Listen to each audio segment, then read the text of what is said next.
பாரதியார், சுப்பிரமணிய பாரதியாரை பற்றி எல்லாருக்கும் தெரியும் இல்லையா? அவர் வெறும் கவிஞர்கள மட்டும் போற்றி பாராட்டி வரல. கத்தி சண்டை வீரர், அது மாரி நம்ம இந்தியா, பாரத சுதந்திரத்துக்கு யாரெல்லாம் பாடுபட்டாங்களோ அத்தன வீரர்களையும் பாராட்டுற ஒரு மனோபாவம் உள்ளவர். ஒரு தடவ அவர் ஒரு நண்பன கூட்டிட்டு வராரு. இந்த நண்பனும் இவரும் எல்லாரும் ஒட்டுக்கா படிச்சவங்க. "என்னப்பா உனக்கு தமிழ் தெரியுமா?" கேட்குறாரு. தோள தட்டி குடுத்து, "பரவாயில்லையே உனக்கு அப்ப எல்லாம் தெரியும்ன்னு" சொன்னோனே, "இல்ல கத்தி சண்டை போடுற வீரர் இவரு" அப்படின்னு பாரதிதாசன் சொல்ல இவர் ரொம்ப சந்தோஷப்படுறாரு. 3 பேருமா கத்தி சண்டை போட்டு விளையாடுறாங்க.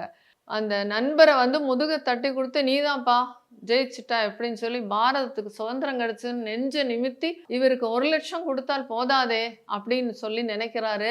ஆனா அவர்ட்ட ஒரு நயா பைசா கூட இல்ல.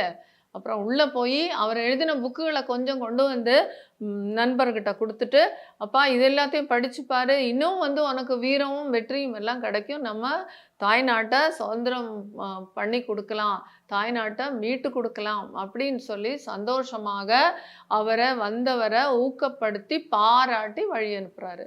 இதுலேருந்து என்ன நமக்கு தெரியுதுன்னா, பாரதியார்னா வெறும் போராடக்கூடிய கவிதைகள் மட்டும் தான்னு நெனைக்கிறோம். அப்படி கிடையாது.